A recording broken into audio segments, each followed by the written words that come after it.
Everyone. So in this video we are going to discuss about the with rename column function. So suppose I have one data frame. I'll just show you. So just select this environment and run this. So I think once it will connect to the kernel, it will start running. Okay, so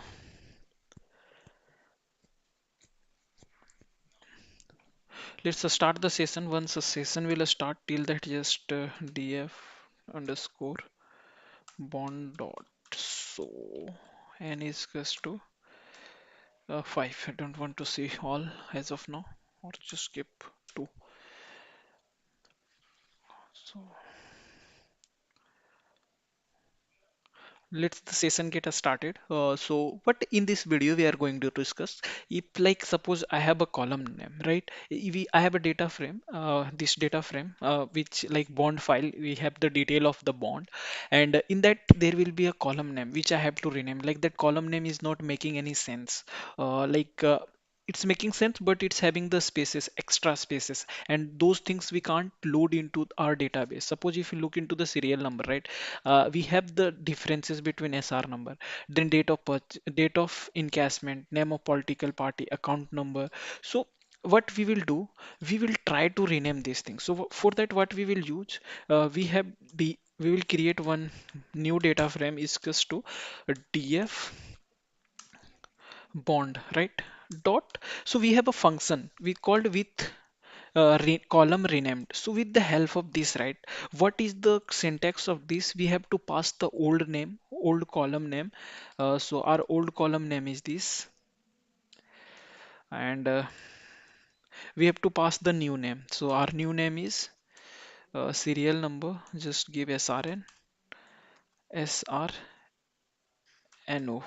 That's it. So we got this right now. Like if we have to do the next column, so what we give dot and with column, so it will do the another column as well. But to give the indent or give the new line, right, we have to give this forward slash. So we used to break the line with the help of that. So just give this, and now once we will just come over here, and we have total 1 2 3 4 5 6 7 8 9 column. So just give 2 3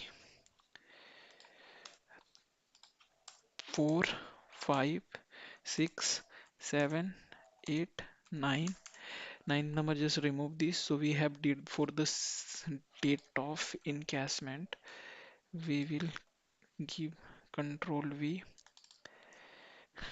in cash, uh, date. Then we have political party name. Just give this political party,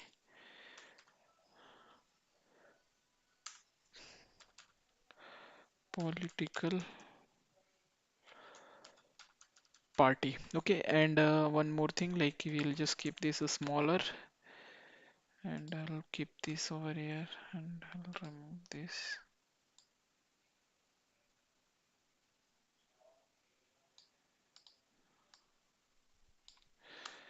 Another thing, like let's try to remove these all. Okay, control Z, remove that.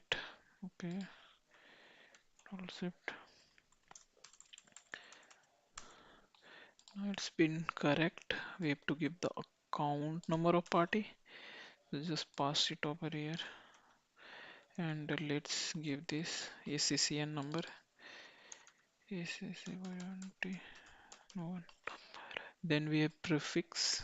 So anyway, prefix is in correct order, but we have to do the smaller. So uniform, we will make all the column as a uniform. So for that I'm keeping this. Then bond number.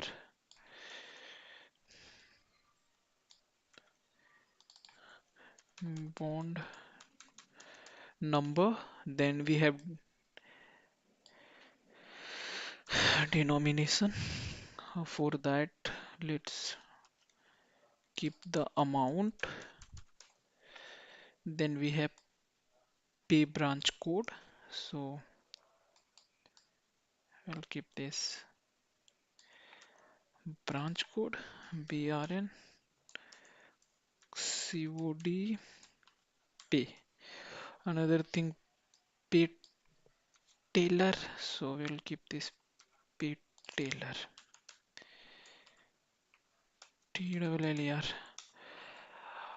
So if we look over here, df dot with column. Okay, so this could give the error. So now, like if we'll look over here, right? Df dot bond clean dot. So our column name got renamed. Whatever the desired column name, right? We got that column name. So according to this, if we have a condition to change the column name, we can change the column name according to our need. So this is the use of with column renamed function. With the help of with column rename function, we can rename the column.